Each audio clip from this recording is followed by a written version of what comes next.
only because you have paid the fee to this college, I'm sorry you are not doing justice to your own self. If you're coming here and studying here, always think you're replaceable. You are lucky that you're not being replaced right now for the next 4 years. So make sure that you take advantage of that every single day. And on the least, please do love yourself. What obviously takes me semester at Excel. Actually started planning on sir नहीं हो पाएगा right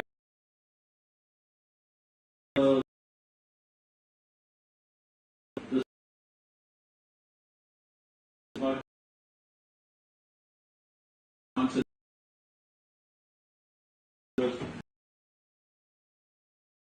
to valid तू भी कर लेगा so and I was for the fees still okay right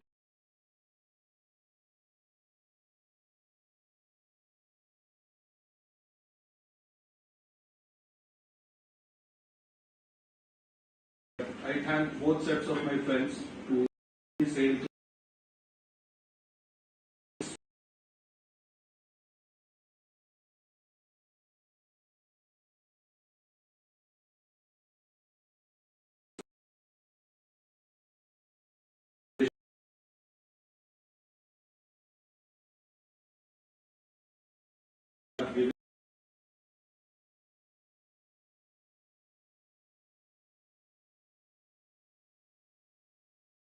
so question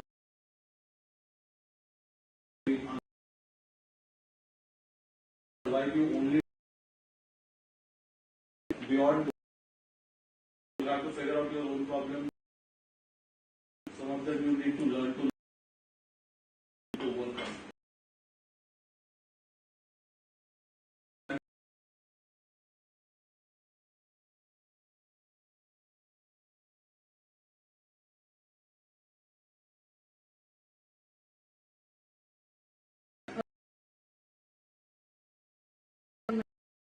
Dr. Mahapatra, my teacher, my lecture a lot, and he said, Anjali, कुछ बोलना है.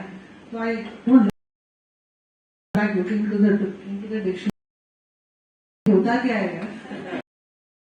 Think so many times they're actually doing certain things. मैंने कुछ ऐसा किया है life में.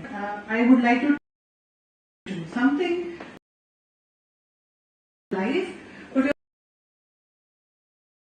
one of post lunch and give up over. Yes.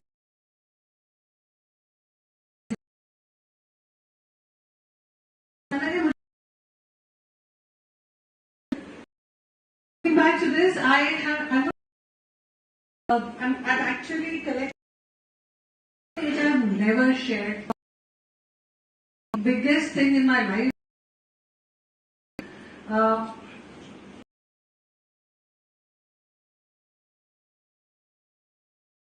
It and I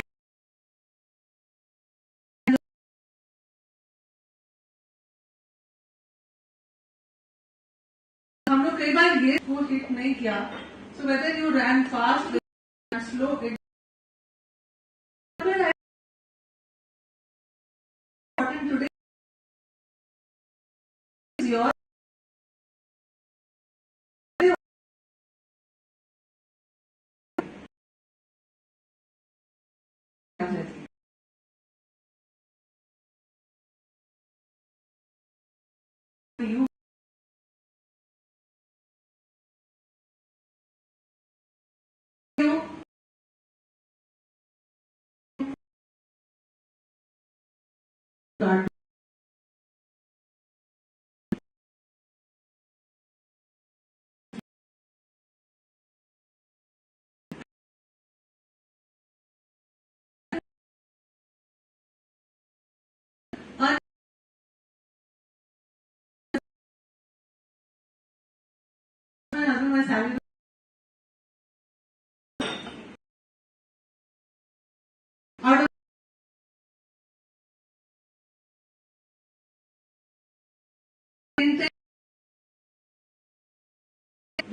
कभी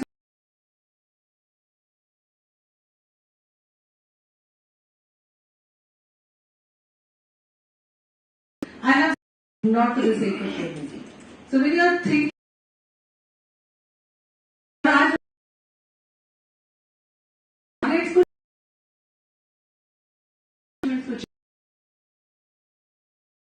so there was, as HR, we were only talking about tick mark, 100 millions achieved, so many people went, so many people hired, so many people acted. But today, we are focusing more on competencies. Why? Because we know that there will be situations which will be beyond our control to manage. Our rescue competencies, the strength of time, and things are very this. Also lucky to have organizations which are, and when I say this, right? So now, when you talk of schools, I represent a school. Irrespective of how good starts talking about, oh, we did overnight. This, our teachers were trained, we do things, and our classes went. Not. I represent a school today which is at all. Once. The fact that how do we look after the teacher, each and every is that each and every support function starting from the guard to the organization. Fortunately, unfortunately, each and every person had their own stories. And this organization talks to be this shook.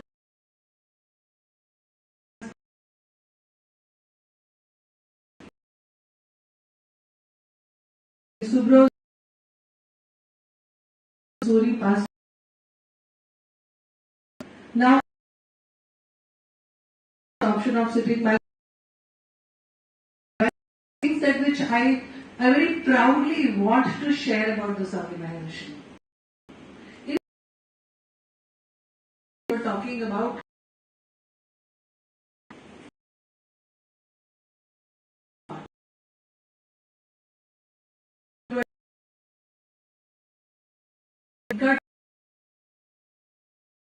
people during this period so that we can sustain.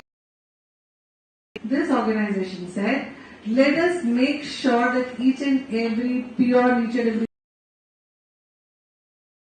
the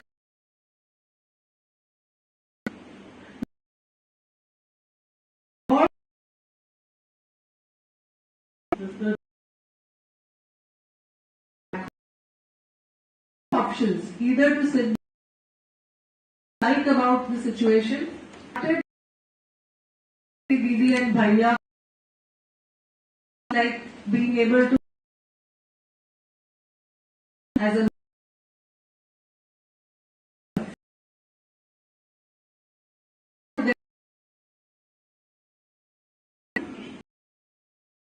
when students came. The school is known for innovation cell. So about 2,700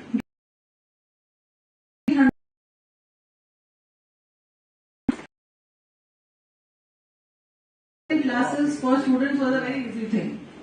And what was happening. But what was these students very inclusive in the one teacher along. So just to reach out the use of technology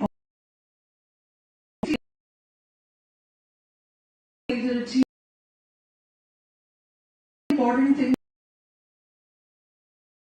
which is very easily hit when you have a situation like this. Yeah, about training and development professionals over here say this. The moment your earnings drop, first thing that happens is stop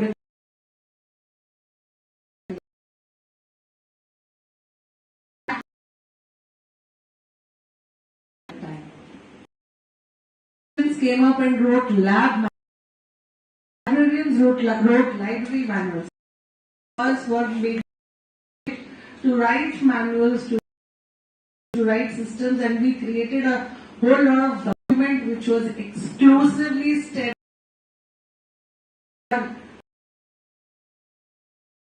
These are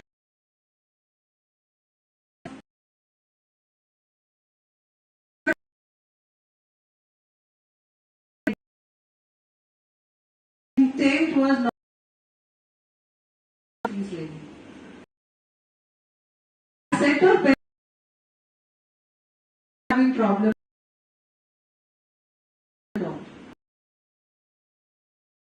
Sure that taken care. Proud that situation passed away.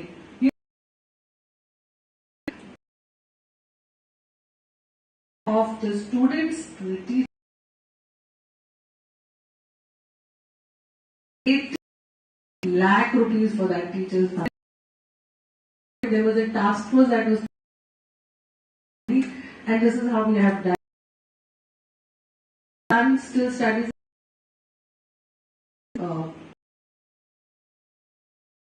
So again, not say through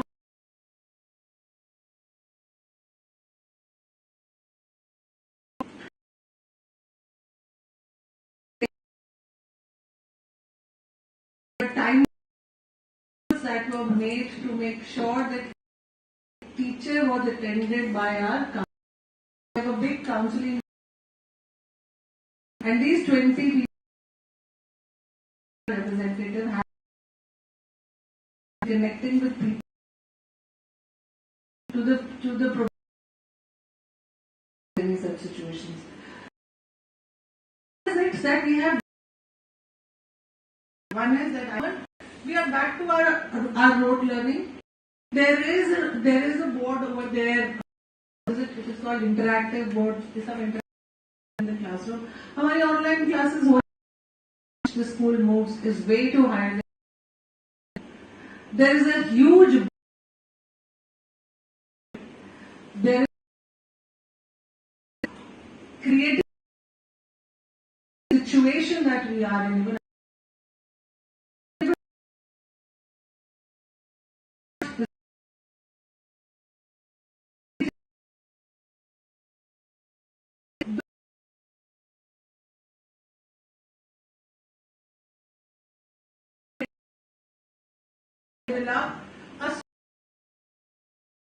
बाकी सब कुछ अपने आप.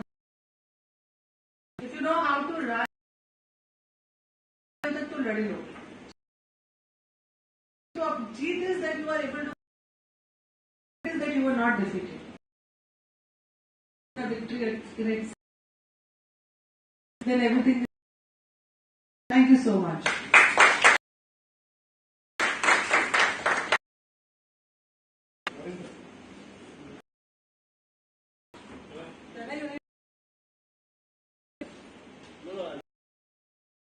I'm so sorry.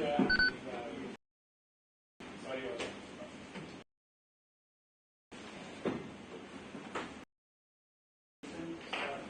All right. Good afternoon, everyone, and for having me here.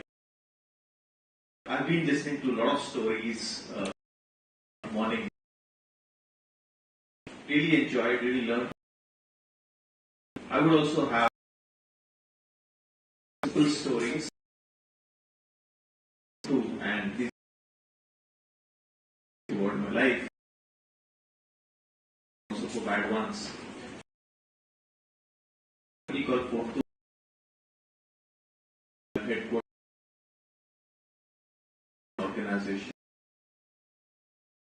Just for when the Fukushima incident happened, Japanese engineers were not able to restore India in the year 2012, and 3 major businesses, and one of them,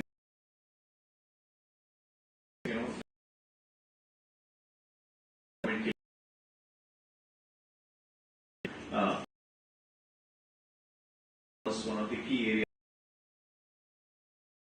When we started growing into solar as a business, and for people who do not know the solar industry, has been a power.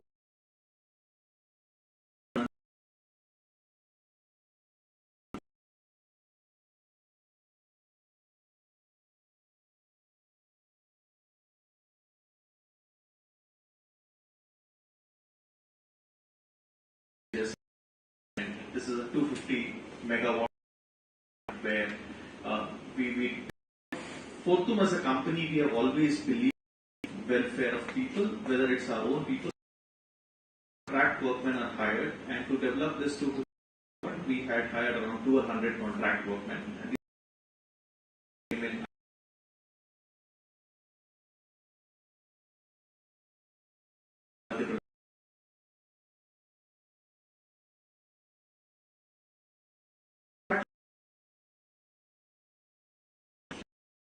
started creating for those 8 months.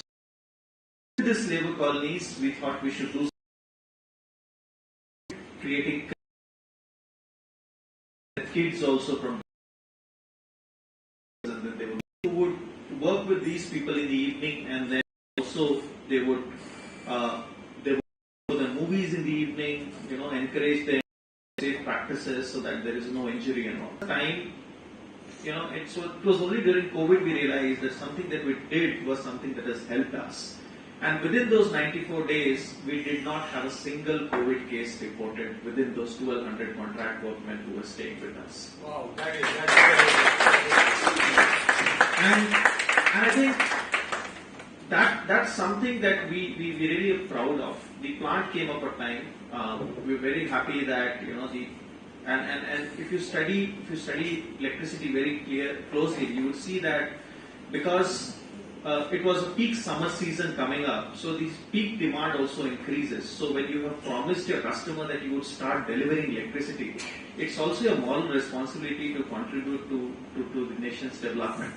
So because of this labor colony that we had created for contract workmen, and this contract workmen didn't belong to us, it was through some other contractor.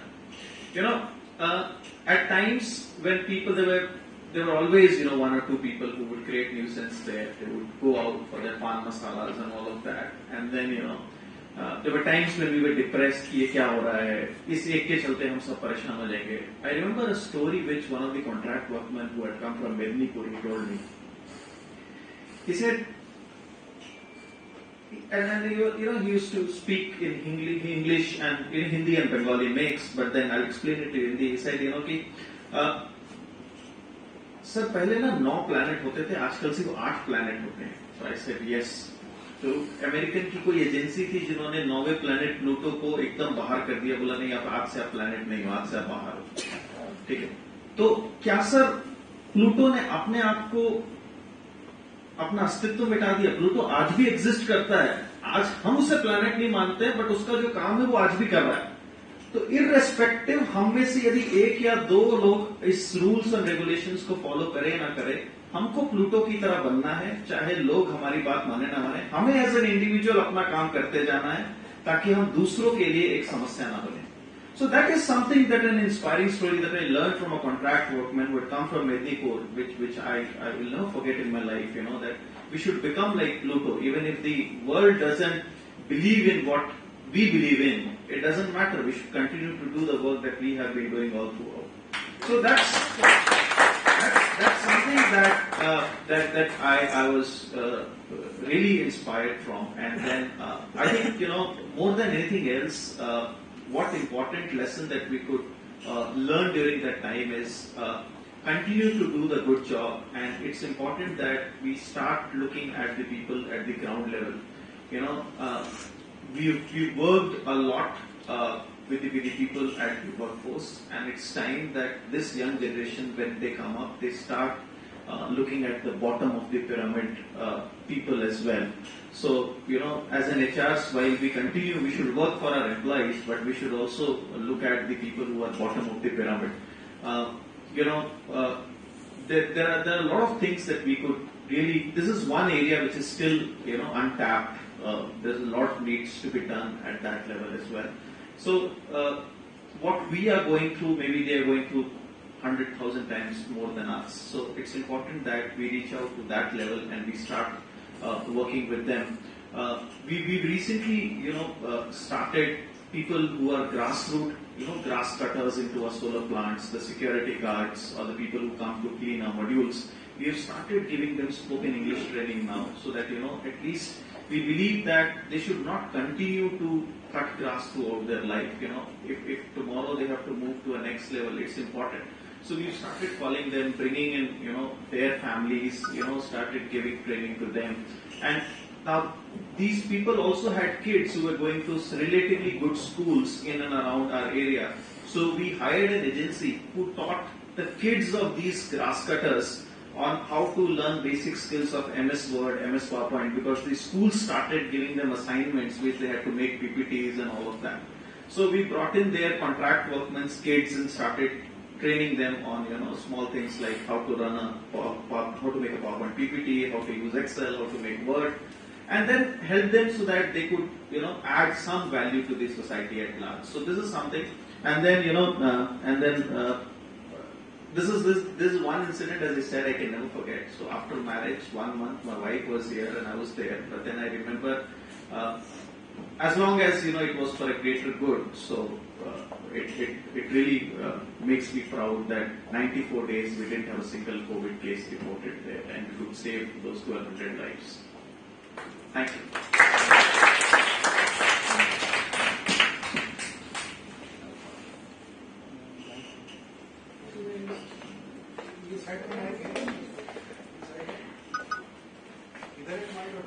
Thank you, Anjali ma'am, and thank you, Varinder. I think two very inspiring stories coming up. And Varinder, I can relate to that because my son is 12 and a half, and I think a couple of years back he told me that, so we were talking about something and he said, no, there are 8 planets only. I said, the school that I went to taught us that there are 9 planets. What happened to the 9th one? And then he said, Pluto got kicked out. I was like, how? How can you kick out a planet? I could not digest because my school taught me something else, right? And then I started hating Neil deGrasse Tyson, saying, you are the one who took Pluto out of my ecosystem. But commendable job, I think. This is one thing that all of you, especially the ones sitting in the back rows here, should note. That these are stories from which we also still learn, right? What Varinder has shared and what Anjali has shared is really inspiring. These are learnings from me as well, I think, for many others here. So, pick out those leaves. These are words that you get to hear very less frequently, right? This does not happen every day, right? That does not mean that, you stop listening to your professors and start listening to us, because we are 20 years out of college, almost. But remember those points. I see a lot of you taking notes, which is very heartening. I think I personally feel that diversity is important, and it's again a very personal submission that and personal belief that women folk in our country, especially in our kind of societal construct, are by default more resilient than men, right? The kind of things they do, the kind of grind that they go through, the kind of societal pressure, the family pressure, the work balancing, everything. I've seen ladies who are sitting here, I've seen my mom, I've seen my wife, I've seen a bunch of other professionals. I surrender that I cannot manage all of that at one go, right? And somehow these people go trotting still with their experience, with their stature, and that's something that I admire a lot, right? And the very fact that you all are sitting in the back rows right now, you should aspire to become one such individual who should be able to motivate more people and more women folk to come into the system. It's a very common saying, and when we all talk amongst ourselves, we say the technology space, the tech world does not have enough women leaders, right? And then there's a sudden surge or sudden push on hiring diversity candidates, females hire karo, females hire karo. Now we are trying to solve the wrong end of the problem, right? The problem is if you are not, your intake of female candidates at the college level, at the engineering college level is not enough, how are they going to pass out and how are they going to get into the working ecosystem and how are they going to grow to the leadership level? Like you cannot just kind of manufacture a female leader just like that, right? They have to go through the process. So the problem actually is at the college level where not enough females probably are being motivated enough to take up those roles or those programs. Once that starts happening, you will automatically in about 10, 12, 15 years start seeing more women leaders of the hierarchy. There are a few that you heard today and these are really inspirational people. But whenever you get an opportunity, please keep this in mind that all of you will be getting into those roles someday, right? We go to a lot of colleges, institutions, and I make it a point that I talk about that every time. That okay, why isn't your intake of female students enough? And especially in the engineering space, right? MBA HR, I'm not surprised most of the females sitting here. Trust me, whatever your thought would have been to pick up HR as a specialization, life is not that rosy. Right? I have had female juniors, team members working out of warehouses also. Yes, we did ensure that they'll get a cab to drop them home safely. There'll be a car, there'll be a colleague who will ensure that they're safe and sound. The facilities, the warehouses have restrooms and other amenities and everything. But life is not as rosy. So people generally get into an HR domain thinking that it's office ka job hai. That phase is gone. I think none of us sitting here have those expectations anymore. We don't have those expectations from ourselves also now. Right? We still go to the ground and we get our hands dirty. So once you get into the organization side of it, be prepared for that.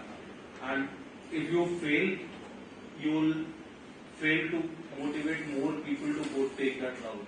Right? So more so the reason that the females, the ladies that are sitting here right now, look up to them and any other female, successful female leaders that you admire or you follow. Look at their stories and then prepare yourself accordingly. So thank you, Anjali ma'am, and thank you, Varinder. Amazing stories. Over to Bhujal sir.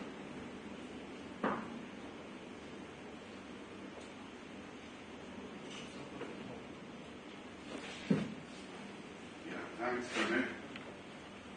Thank you, Dr. Mahabhasgar, Runa, Dr. Saba,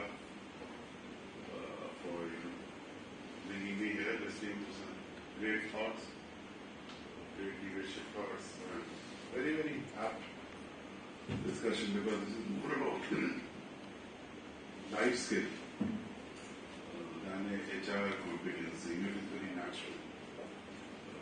Those who study psychology, there is this term. When I see some adversity, what is the reaction? If there is a tiger in front of me, what do I do? Flight or fight? So, in resilience is somewhere linked to this natural instinct, and which is much, much, much beyond HR competencies. This is, I would say, life skill, inherent, inbuilt. So I just want to spend some time in just discussing my understanding of resilience. So resilience is not that, it's not that there is a tough situation and that is what it is. In that tough situation, like what we heard in the morning, how do I get up? So courage in adversity. So there has to be adversity. If it is a normal situation and I am getting up, it is a normal day for me. And that is why the topic of COVID has been very relevant. Or there are so many interesting things. And I also have one common example from COVID to share. That how do I respond to a adversity? What kind of courage, what bravado I show? Resilience is always linked to a hope.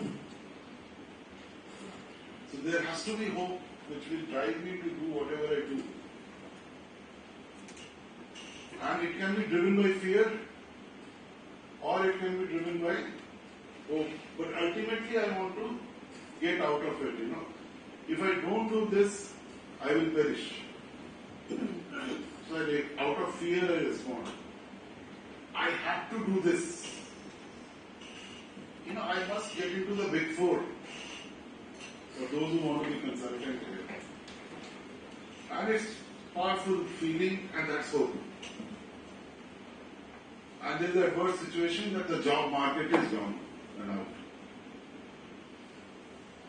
So what resilience is not, let me give you an example. So like many of us gave examples of COVID. So once the COVID happened, so there were people who were entrepreneurs, there were people who were struggling, there were people who had, if I may choose the word, but we had a lot of good things which organizations have done, but those who got a paid holiday, their work had suddenly doubled up, and all of it happened. So people, for some, it was, though there was adversity, crisis, people were not stepping out, the societies were trying to manage it on its own. For some people, it was a good cozy time, they were with their families, relaxed, they would send those important or whatever few important news, and again back. For some people, is what you manage to do in your work. So the same stimulus, the stimulus is the COVID crisis. For some, it is a normal thing. And that is not resilience or a resilient behavior. That is being, we might have a lot of crises and we might say, it is bestowed on us by fate. Fate has given us this. So we are cog in the wheel. We've seen the cycle, and the cycle moves and there are cogs. As fate will govern us, we will get governed. And that's not a resilient behavior. Or we are locked in the river. Where the river goes, I flow with the river. To the same COVID, like what our friends did over here, there were others who were thinking that, can I launch a business of sanitizers? Can I launch a business of, the face mask? And I know people, neighbors, friends, who came, they went to a consultant, they were doing the Zoom call, they were taking advice, and they were thinking of adversity as an opportunity. It was short term. But they were looking at it as an opportunity. So how I can convert adversity into an opportunity is what is called resilient behavior. With a hope, it can be driven by fear, it can be driven by, I might perish. Like I can give you, Anjali said, one of the longest school, we both at the same school, and so I was taking my board exam, 10th class, the first board. And school was very good. Our education system, it was a public school based on Hindu practice, Bharatiya Vidya, if I have to name it. So there was a pre-board exam to see whether you are eligible to write the exam and you are to write. So as it happened for one of the exams, it was physics. I could not study much. There were guests and cousins at my place, and we had it. And I just walked in. I think I took it casually also. And the results came out, and I got 1 out of 40. I don't know why they gave me 1, maybe because of my handwriting. And so our principal called me, and they said that, you have to call your parents, and you are being held back, you will not be able to write your 10th class board exam.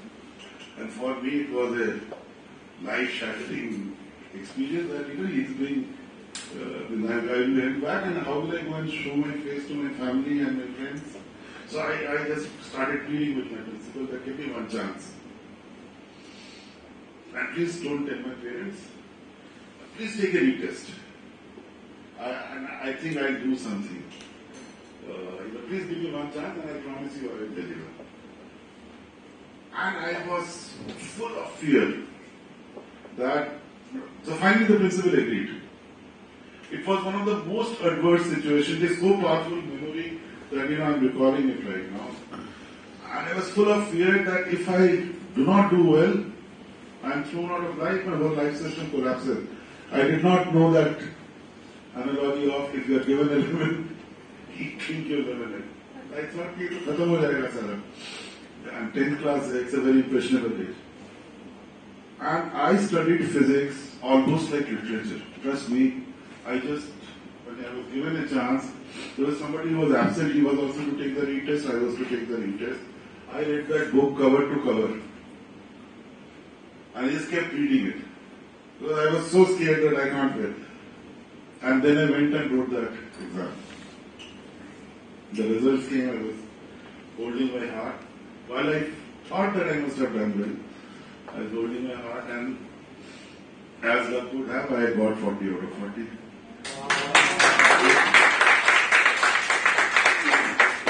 So the principal was upset now with me that, I was upset then. Were you kidding with me? So I could not tell him that, sir, I think I have run the fastest race and the hardest race of my life out of fear. And I could run that race, the race which Anjali talked about. If you read physics like a book of literature, and so many great books were discussed in the first half, then physics becomes a poem. And that is exactly how it became. So that's again, what do you do when adversity comes? And I'm sure those entrepreneurs who had the face mask or the sanitizers, to people like me and you, there will be adversities, and there will be where we will feel that this is what I need to achieve. But I need to have that belief, that sense of purpose, and that hope. But to treat adversity as any other crisis, and luck has given us, will become that shoot was happening, and I was there. So I was asked this question that what will happen to the HR profession. So I gave them this example that the recruitment executive's role, I see it going away. Because the question was, with AI and ML coming, what do you see? So I said, robots will do the resume screening, robots will do the first level preliminary interview, robots will do the final shortlisting and say, now you go and take the final interview. So the HR manager remains. What happens to the recruitment executive, hiring executive? And that's the food for thought I am going to leave you with. That, in this world where AI, ML or such automation is happening, is your MBA preparing you for that? To deal with such challenges? How do you see yourself working with ChatGPT? Working with automation? So when I started, I do not know, I'm 31 years in the industry. We had time office. Where is time office now? There is no time office. That job, and there used to be 4 or 5 people working in time office room, if you recall. It's no more there. P&A department. P&A department. Yeah. In PSUs, they used to call P&A department as Panga and Adanga. What is today called HR? Yeah, exactly. So, and the specialization used to be personal management.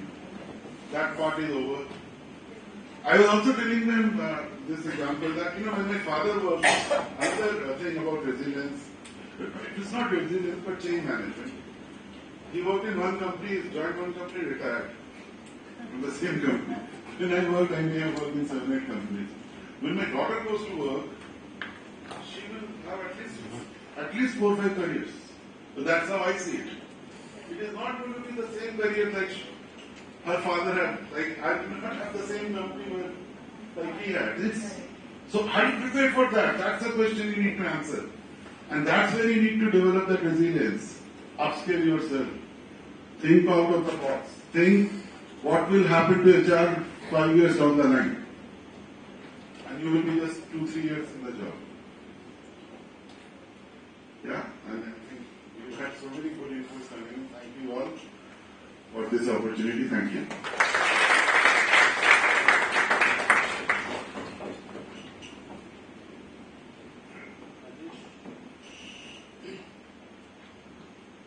Thank you so much. Thank you, Dr. Mahapatra, Professor Solomon, and the entire JKBS team for inviting me in this wonderful session. It is indeed my pleasure to have been invited among all these eminent speakers, and all are senior than me. So I feel like that what you call that sandwich. So mostly all the people are senior than me, and there are some students. Right? So I am at the midpoint of all. Right? So okay. So since this is all about that stories of resilience, and it is all about that changing the adversity into the opportunity, as said by sir.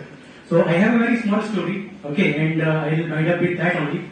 So see, before that, I just want to ask the fellow students, how many people think that HR is a very simple job? Do you think that? So what is your perception? How difficult it is? Is it difficult or simple? What type of job is this? Difficult. Still you are opting that. Because we want some challenges. Okay, Trust me, you great. don't. Trust me, you don't want challenges. Alright, good. Fine. So, okay, I would like to share my experience. I have around a decade of experience. I have heard almost all the functions of HR. I started right from the recruitment, and then I got into generalist profile. Then again I got into the something specialist in some functions. Then again I got into the entire as an independent contributor, but I was working in all the functions in HR. And after obtaining a strategic HRM certificate from IIM Kozhikode, I certainly got a good job opportunity as a head of department in HR. And there I faced the difficulty, though HR job is not as simple as it looks, but yes. So the major challenge in front of me was that I was first time involved in a layoff discussion with some old employees. Due to some financial conditions, our company had to ask some people to leave. Okay, and it was the time I have spent only 3 months in that particular company. So there was a list of around 50 employees who were very old employees. Someone have spent around 6 years. Many of them have spent around 5 years in that company, and I was very new to that. So the time came when they called me for that discussion. I just tried to avoid that. But being the head of the function, I was required to have this discussion with all those employees. Okay. So I had a lot of challenges in communicating this type of situation or the communication. So thanks to my network, good HR network and other back-end planning, which we did during all these conversation was taking place between their reporting manager and those employees. Okay, so we have prepared very well into that.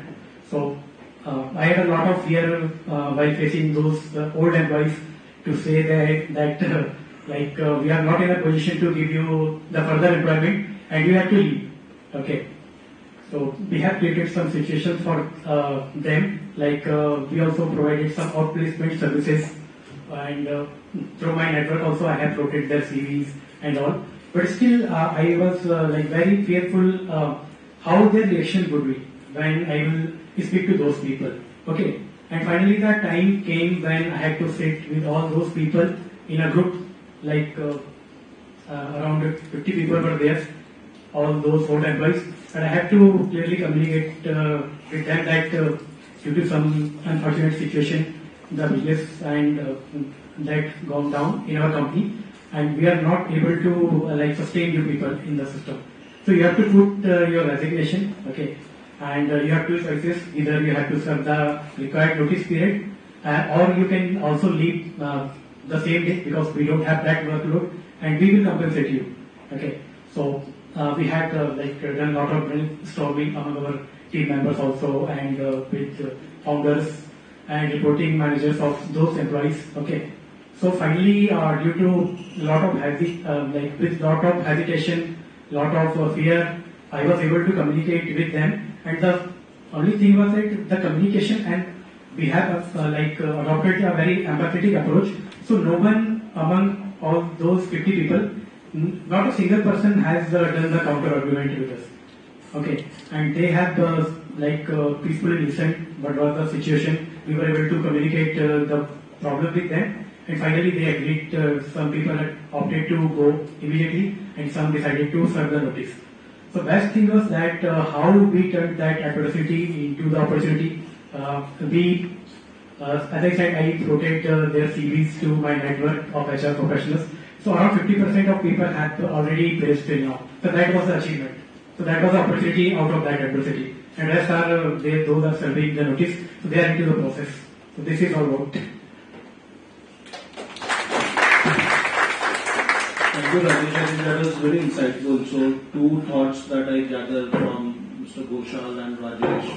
What I understand from Rajesh's story is that, the opportunity to learn while in the middle of adversity, right? I mean, he had no clue how to fire 50 people at one go, irrespective of the reason, but then he reached out, used his network, learned how to have those conversations, and then finally successfully implemented, right? And especially thanks to Mr. Ghoshal, because what we have heard since morning is what resilience is. It is also important to understand what resilience is not, right? And how do you differentiate, right? So I think great learnings from me from this session and the earlier two sessions as well. Some amazing speakers. I know a lot of them personally. I have made some good friends. And before we wrap up, everybody here, Mohit who's not here, Anjali ma'am, Varinder, Ghoshal sir, Rajesh, Dr. Mohapatra, Dr. Daya, Dr. Mohitra, thank you very much. And everybody here, in case you have questions, we may just have probably a few minutes. I have something to share. Okay, sure.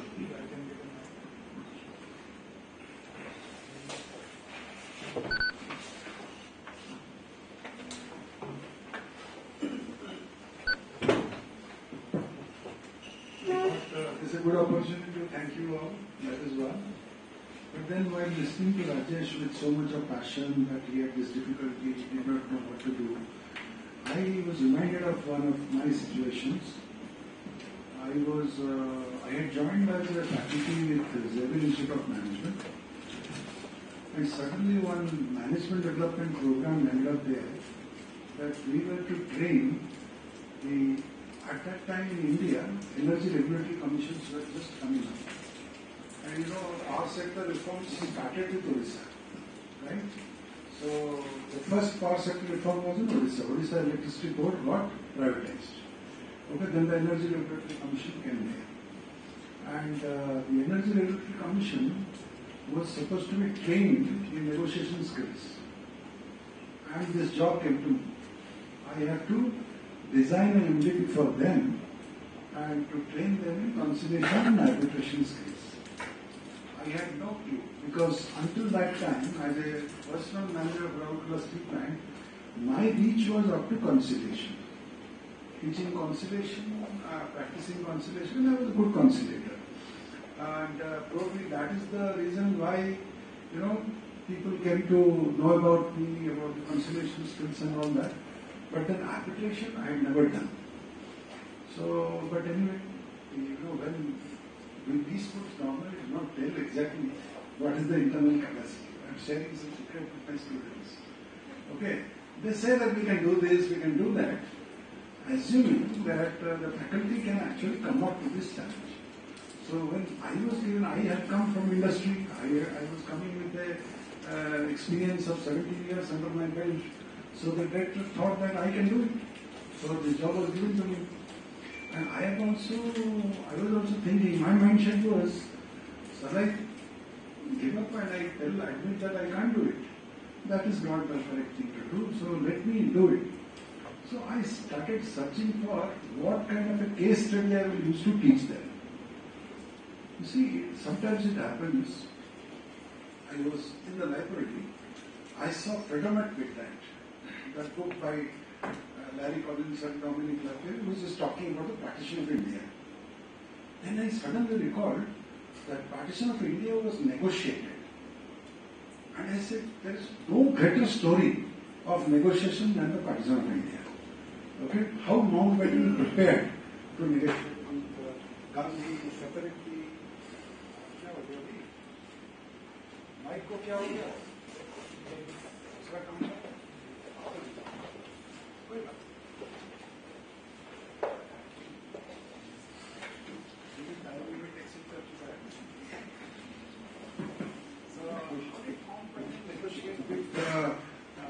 Gandhi, how did he negotiate with Jinnah, how did he, those who have read that book or if it is in your mind, you would know. With Patel, with Nehru, all preparations were separate. How Mountbatten and Lady Edwina, they were preparing for it. कौन सा कमरा में बिठाएंगे, कैसा light होगा, खाने के table पे क्या रहेगा, to that minute details they had planned for every person who was coming to the negotiating table. And the topic was participate in India, not easy. So I thought this is the greatest negotiation now. So I will make it the case study for these people. Two reasons. One is if I take it as a case study, it will go above their head, right?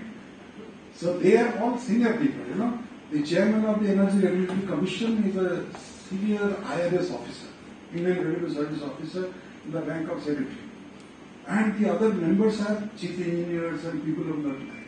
Okay? And they are all elder to me. But I carry the title of professor. Right? Professor means somebody who knows a lot of things. So, and it worked. It worked very well. 3-4 days of MDP program I remember. And that brought me a reputation as a MDP speaker and all that. And subsequently I got a lot of invitation from government organizations like the EIC, like the Provident Fund Commissioner and all that. And these big wigs became my friends, right?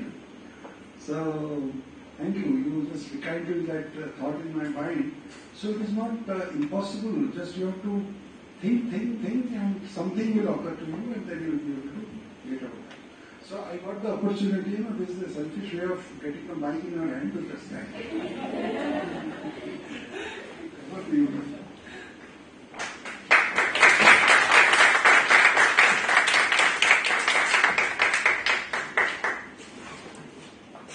So, thank you, Dr. Mahapatra. I'm sorry.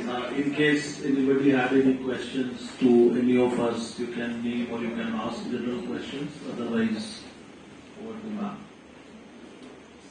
Yes, ma'am. She has a place to enter into the HR industry as a fresher. Crack your interview. They cannot be a simpler tip. I think, that's the simplest tip that I can think of. Crack your interview, do well. Question is after interview. Interview correct. After that. After interview, it is about survival. So resilience. Last 3 questions were about that. Last 6 points Exactly. Rajesh was about that. काम तो आपको मिलेगा, कैसे करना है वो आपको दे देना है. Absolutely. And don't. So this is one thing. There are a lot of organizations which are very mature practices and so on and so forth, right? But one thing that I've noticed in my personal career, and I've probably been culprit of it also to some extent, is that we don't have or probably want to spend. It's more about paucity of time. That we don't really spend a lot of time training young kids who come into our fold, right? Because we are occupied in our own stuff. कि यार अभी कौन इस पे 2 घंटा लगाएगा, right? So one thing for sure is that, and that's what my learning is that, whatever organization you get into, you are responsible for your own learning. You cannot count on the organization, though it is their duty. They may or may not do it. If they do it, you gain. If they don't do it, you still have to gain, right? So you'll have to be responsible for your own learning. And so far as learning is concerned, I think there are 3 ways. Education, experience, exposure. There are only 3 ways in which you can learn. Education is something that this institution is giving you in which ways. Experience will happen over time. So experience is also about those small anecdotes that you heard today and all of that. And exposure is basically who do you interact with, who are your friend circles, who are the senior leaders or better people or senior professionals that you interact with, and are you able to learn from them? So education, experience and exposure, these are the only 3 ways to learn, I guess. Whatever suits you, whatever opportunity you get, you have to pick that up. I don't know if I answered or not, but that's the only answer I have. Yeah, we're done. Yes. First of all, thanks a lot for your time, like for the whole day. Thanks a lot for the stories and experience. I had this question before entering the room about the generative AI and machine learning that Surendra sir mentioned. I really want to know like how it will shape the HR function and in which ways it will affect, if it will affect. Surendra sir, you want to take that? I gave you one example of, say, the hiring executive. I rather like give two examples. So HR automation is, the very basic hygiene work of HR has got eliminated. It is all done by the machine. It is all digitized. And it is not only because we wanted to cut cost, but it is also convenience of use. Efficiency. The customer in this case employees, they can sit at home, work from home and mark their attendance when they log in. So, efficiency is one of the biggest factors for bringing in automation. Similarly, based level robotics have come in hiring. When I started, if I have to give my example, I used to be a trainer, so teaching basic thing, to whatever it has evolved and I'm continuing to do. Those basic things that I did, say SQC techniques, working in manufacturing, used to have quality service. Those have got all automated, and you don't have to go to a LMS platform, and you will be trained on these kind of problem solving, communication. You don't need a physical trainer as Shubhendu or anybody else doing that for you. So the impact is already happening. It is not that what will happen, it is, I'm giving you three examples to highlight. But at the same time, there is enough and more in HR, that is where we can do. It is a very interesting scenario. The conventional HR thing is getting over, and there are newer aspects of HR coming in. And that's where you need to, you means any youngster is coming in, needs to get into it, understand how culture, how engagement is being looked at, how talent programs are being launched. So those are the newer aspects of HR, which is getting increasingly focused as automation comes and starts working alongside HR people. Let me add one thing which is different that all of us, when we talk about we look up to him. He was in an IT organization when none of us were. So he was actually heading HR, in ISP project plans, I remember. So I think we should all look at such problems and see that how we never left technology. So what is happening that all of you, when you're talking about learning, of course you need to learn it's what happened. It's us who are creating those data. It's us who are using those technologies. So I think that human element will stay forever when you talk about automation. Automation बहुत change हो गया AI हो गया, ठीक है, data बहुत ज़्यादा हो गया, आपको information ले रहा है, ठीक है. So I think you should all be excited about usage of analytics, using more and more.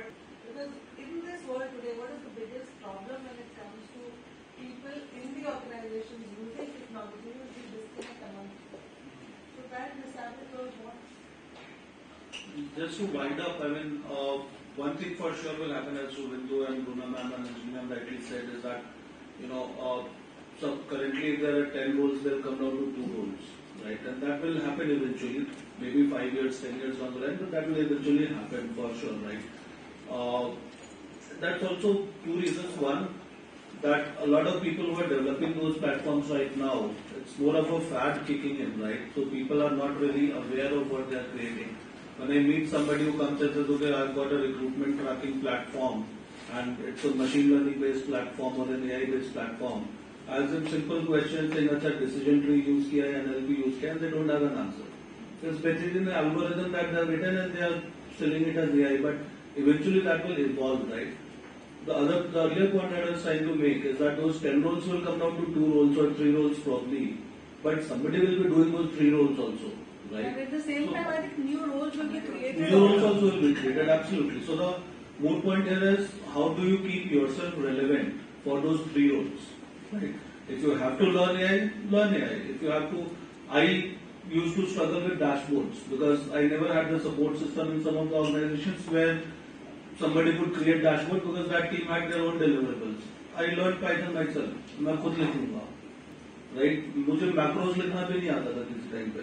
फिर मैंने Python ही सीख लिया कि तुम जाओ, तुमको मैं बोलना ही नहीं है. तो अभी मेरा वो इंट्रैक्शन खत्म हो गया, but I get all the dashboards that I have, right? I learned Python when I was I think 35 or 36 years old. और उसके 2 साल बाद I sort of semi-retired myself.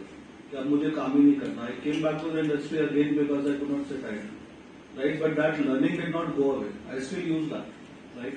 So how do you keep yourself relevant for those 2 or 3 or 4 roles that will ultimately exist as what you need to develop? In case you guys are wondering, he has led delivery, and he was mentioning that. So I saw Pranay building so many products for the industry. So it's really coming from somewhere. You know, Pranay has talked to you. I was idle because he made so much money. Exactly. Equities he could afford to do. Actually, he was in parallel building more companies. It's not, it never sat idle. I think these are the leaders, when you're hearing, they're talking so simply, but kya kamal ka kaam kiya hai. So that's the key point actually. So thank you guys. And thank you ma'am for the kind words. But the thing is, money follows, right? Currently, when I am in the role that I am, it pains me to see that people are switching jobs for 40,000-60,000 rupees. या आप 8 लाख की salary दो, कोई 10 लाख दे रहा हो, आप चले जाते हो. आपको चलो नहीं समझ में आता, आप एक बेसिक गणित करो कि आप 2 लाख की ज्यादा सैलरी के लिए जा रहे हो, राइट? वो 2 लाख में से कम 10% तो टैक्स कटेगा, राइट? तो 1,80,000 बच गया, महीने का 15,000 रुपए. उसमें से पीएफ यहाँ वहाँ इम्पैक्ट आएगा. वो ऑफिस थोड़ा दूर होगा तो आने जाने का खर्चा 2-4,000 बढ़ जाएगा. आप टेक्निकली 2 लाख के लिए नहीं 5-7-8,000 के लिए जॉब चेंज कर रहे हो. Is it worth the effort, right? And I have never said no to any role in my entire life.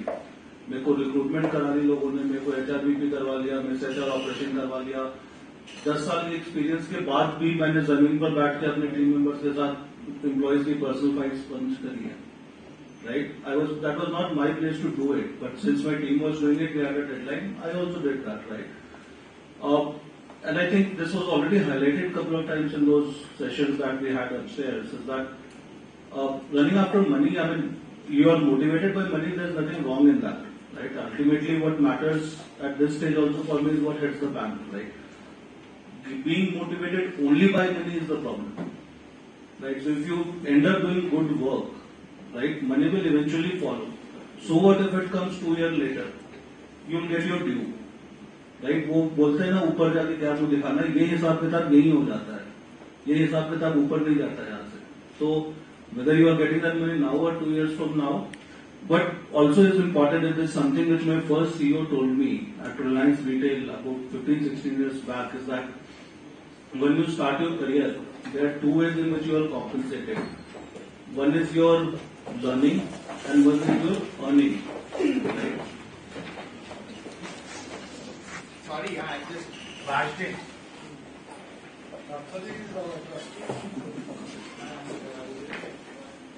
I thought the class session is complete.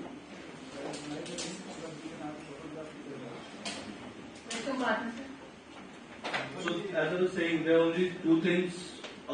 When you start your career, there are 2 ways in which you get compensated, right? One is your learning, one is your earning. Initial 4, 5, 6, 7 years of your career, it might seem that your earning is less, but that learning is going to be immense, right? But when you reach any of our levels, our learning has diminished significantly. We are still learning, but not at the same rate. But I don't think anybody on this table has a problem of money now. Right? And that is not because we ran after money from day one, it is because we ran after that learning from day one. But now the learning has gone down, it has diminished, it is growing at a diminishing rate if you have studied economics, right? But money is not a problem any longer now, thankfully, right? So you have to keep both those aspects in mind. I always pick up a role over money. So many organizations that I have been through last about 13 years, I have never negotiated my salary. Never ever. I have not even asked for a number. There are people who tell me, Acha, what is the number that you have in mind? I have no number in mind. If I like the role, I will do it for free also. If I don't like the role, you give me 5 crores also, I will not do it. right? So that's a comfort that I now get, but then there has been a story behind that.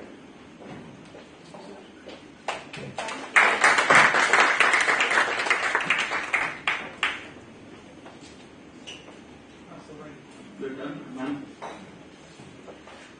Great thoughts, great intellectual stimulation.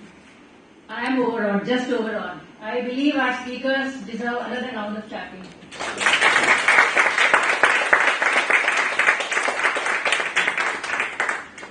So before I propose the vote of thanks, I would request our DG and partner sir to please give a token of gratitude to all our speakers.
Welcome back, Rajesh. Thank you for coming.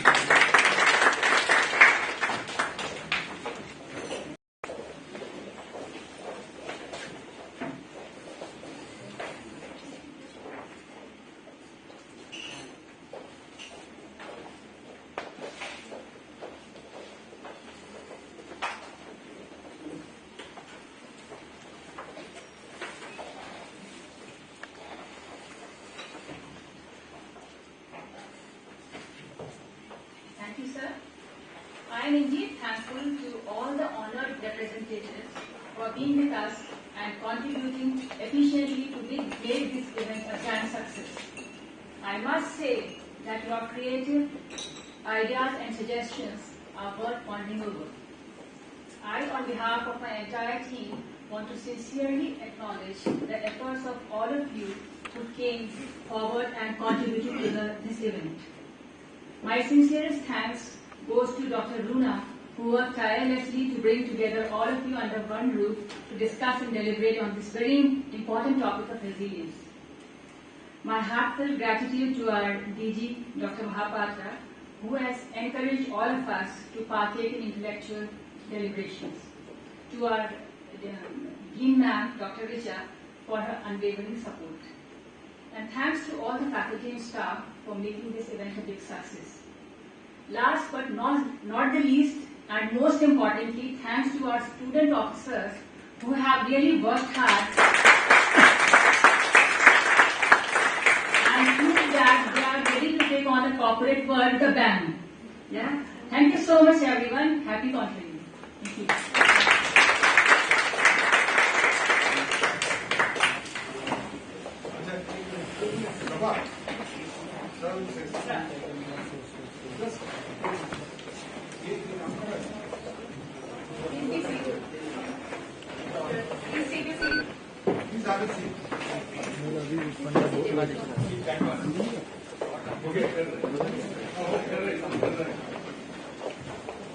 I just share a small incident many years, decades back, when I passed out from XLRI.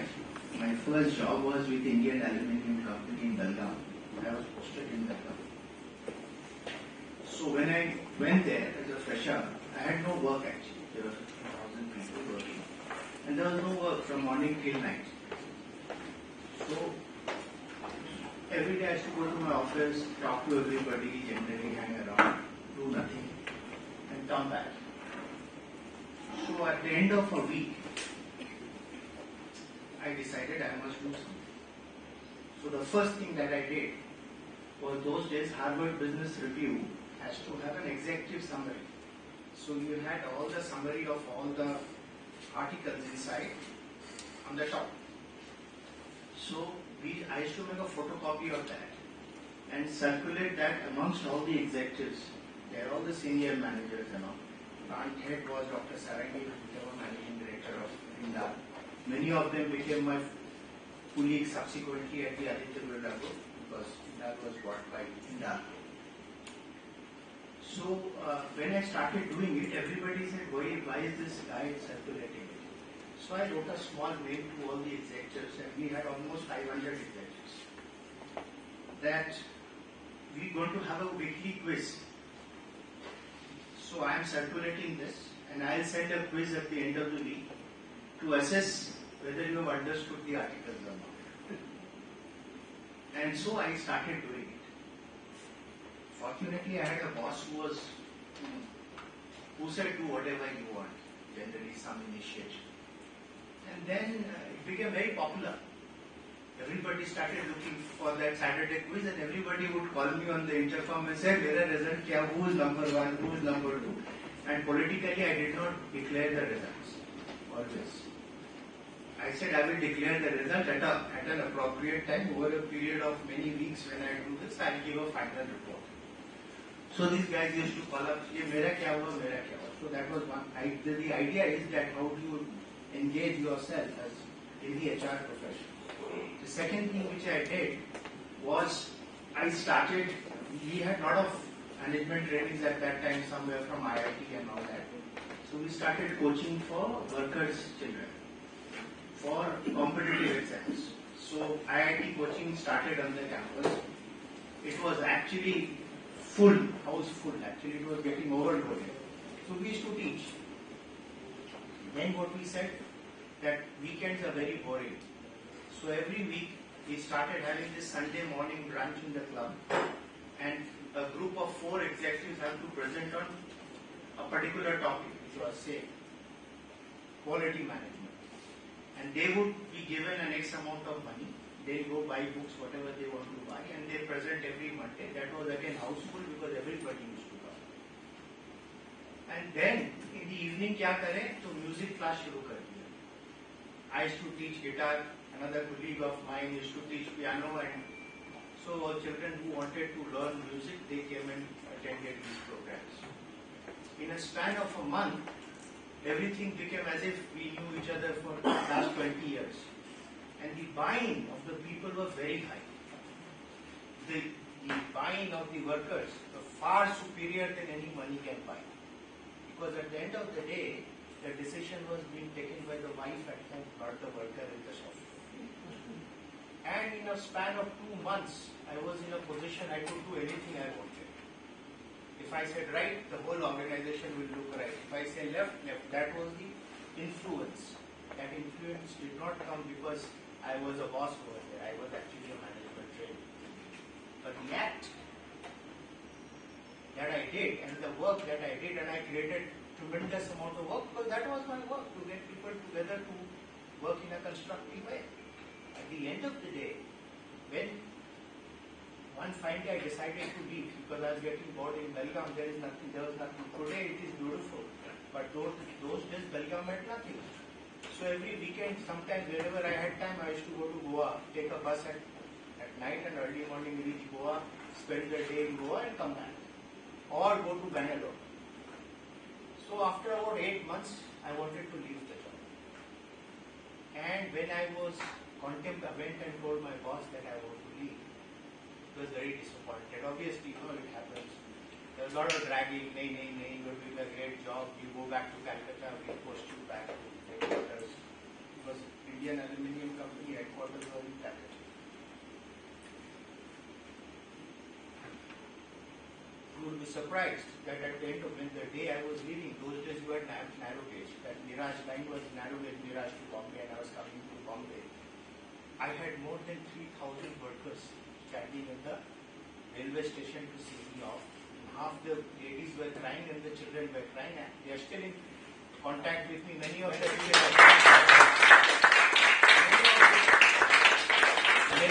children are still in touch with me.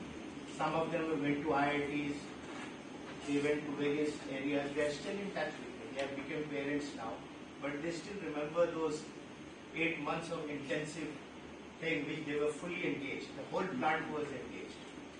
So therefore, the advice is that when you go and look for a job in organizational behavior, there is a concept called cognitive dissonance. Go back and see what it means, the students. And most of us, when we are in college, we suffer from this cognitive dissonance. That means power. You imagine too many things.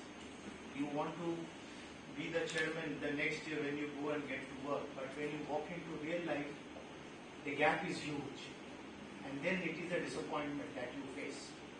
You will also would have read something called Pygmalion effect. All the behavioral science students would have studied Pygmalion effect, power of expectation. So the point is that you have to create value for the people that you work in any profession. Unless and until you create value for people, both your colleagues, your juniors, your bosses, your company, your organization, you have to create value. And value creation is not only about money. Value creation is about your imagination. So value creation is about your innovativeness. Value creation is about your sensitivity. Value creation is about your aesthetics.